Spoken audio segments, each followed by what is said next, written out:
Ya,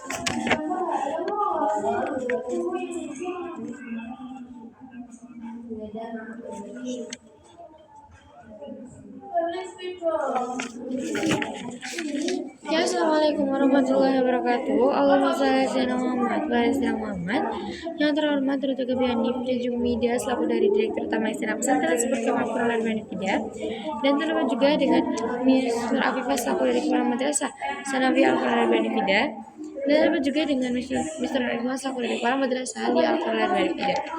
Alhamdulillahirrahmanirrahim. Kali ini saya Anjawati Nazara dari kelas 9 MTS Al-Quran dan Benefida akan presentasikan tentang ilmu mustasalah atau tentang hadis mustasalah bab kedua, yaitu tentang hadis sahih. Yang pertama terdapat klasifikasi hadis dan sanad berdasarkan makbul juga mardudnya. Yang pertama itu terdapat hadis sahih lidzati. Nah, hadis sahih lidzati adalah hadis yang sanadnya bersambung-sambung, diriwayatkan oleh orang yang adil yang sempurna hafalannya dari orang yang sekualitas dengannya hingga akhir sanad, tidak janggal dan tidak mengandung cacat yang parah. Nah, syarat oleh hadis sahih lidzati itu yang pertama adalah sanadnya itu bersambung. Nah, maksudnya adalah rawi dalam sanad hadis itu tidak ada yang gugur seorang pun. Dengan demikian berarti tiap-tiap rawi pasti mendengar langsung dari gurunya. Oleh karena itu hadis al-mu'allaq, al-mu'adhal dan al-mursal dan juga al-munqati tidak termasuk hadis sahih sebab sanadnya tidak bersambung. Yang kedua adalah perawinya adil, yaitu maksudnya adalah adil dalam periwayatan.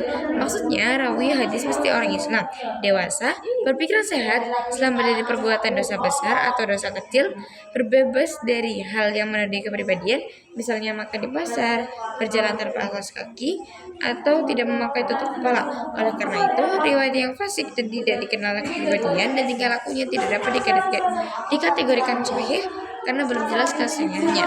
Yang ketiga adalah dobit atau kuat ingatannya.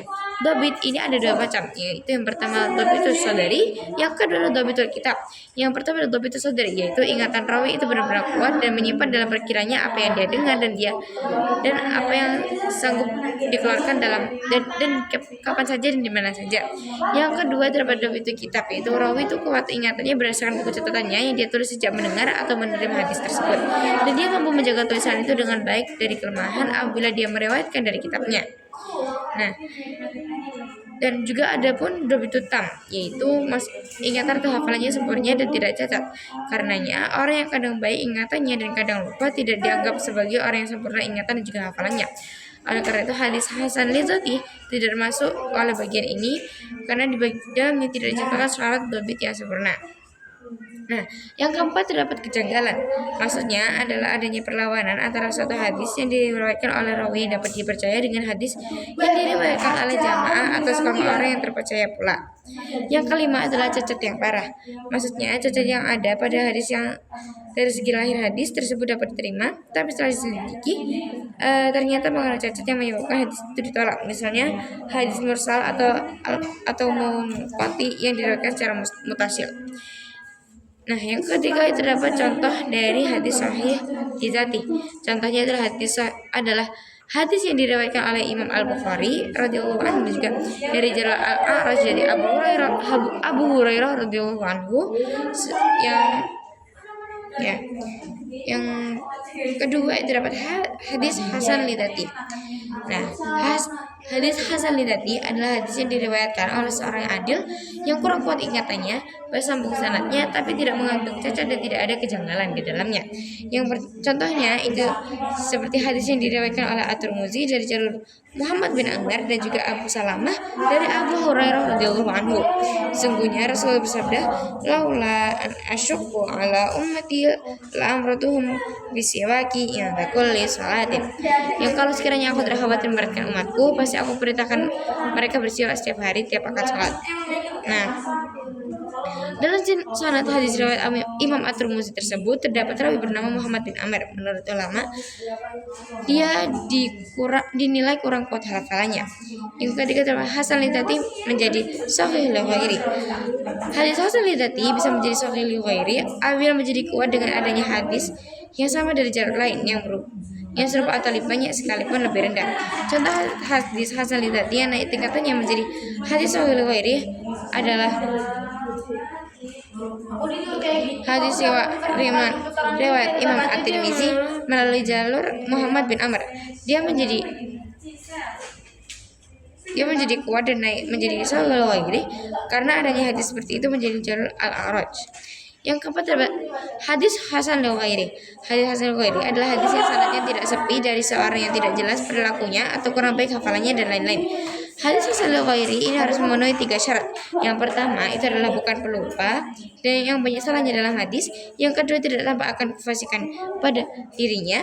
Dan yang ketiga hadis yang diriwayatkan ini benar-benar telah dikenal luas karena ada periwayatan yang serupa dengannya yang atas makna yang diriwayatkan dari satu jalur atau lain. Yang kelima terdapat catatan istilah yang berkaitan dengan hadis sahih dan juga hasan. Nah, adapun istilah jayyid dan juga qawi yang sama dengan istilah sahih, adapun istilah sabit, mujawwad dan juga sahih diterapkan penggunaannya pada hadis sahih dan juga hasan. Sedangkan istilah musyabbih hanya diterapkan pada hadis hasan atau yang mendekati hasan. Yang kedua ada perbedaan tingkat kekuatan hadis sahih. Yang pertama adalah hadis yang paling tinggi sanadnya, itu hadis yang sanadnya dikatakan oleh sebagian imam hadis sebagai ashahul asanid atau yang paling baik sanadnya, sebagaimana perkataan Imam Al-Bukhari, ashahul asanid, sanad yang paling baik adalah riwayat Imam Malik dari Nafi, dari Ibnu Umar dan menyusul dari riwayat Ibu Raid bin Abdullah bin Abu Burdah dan ayahnya dari datuknya itu Abu Musa Al-Asy'ari. Dan yang kedua hadis yang paling tinggi kesahihan matanya adalah disepakati oleh kedua imam hadis ini Bukhari dan juga Muslim, dan hanya diriwayatkan oleh Imam Bukhari sendiri dan hanya diriwayatkan oleh Imam Muslim sendiri, dan juga menurut syarat Imam Bukhari dan juga Muslim menurut syarat Imam Bukhari. Hadis sahih diriwayatkan menurut syarat Imam Muslim, hadis sahih menurut syarat selain Bukhari dan juga Muslim.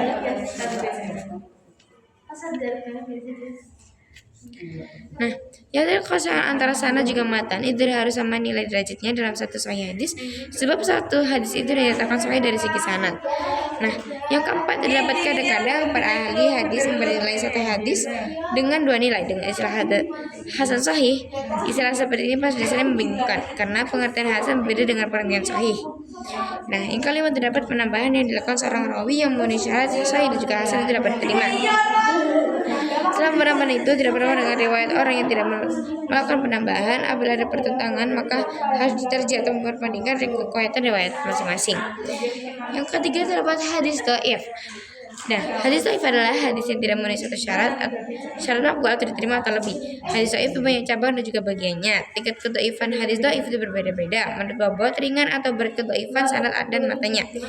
Nah, hukumnya itu ya selama kedhaifannya tidak terlalu parah dengan syarat hadis yang dhaif itu masih di bawah satu hadis yang dapat diamalkan sahih dan juga hasan. Yang kedua dalam mengamalkan hadis dhaif harus dengan i'tikad untuk berhati-hati. Nah, yang ketiga sikap pakar hadis terhadap hadis dhaif. Kedhaifan satu hadis menurut pakar ilmu mustalah hadis tidak pasti bahwa ia tidak sahih dan juga tidak hasan. Sebab boleh jadi hadis yang dhaif itu hakikatnya sahih atau hasan. Demikian pula hadis atau sahih menurut mereka tidak pasti bahwa hakikatnya sahih atau hasan. Sebab boleh jadi ada kesalahan dan kealpaan pada orang yang adil dari kebenaran, ada pula yang tidak adil. Gitu. Saya kira cukup pada kali ini. Terima kasih pesannya. Wassalamualaikum warahmatullahi wabarakatuh.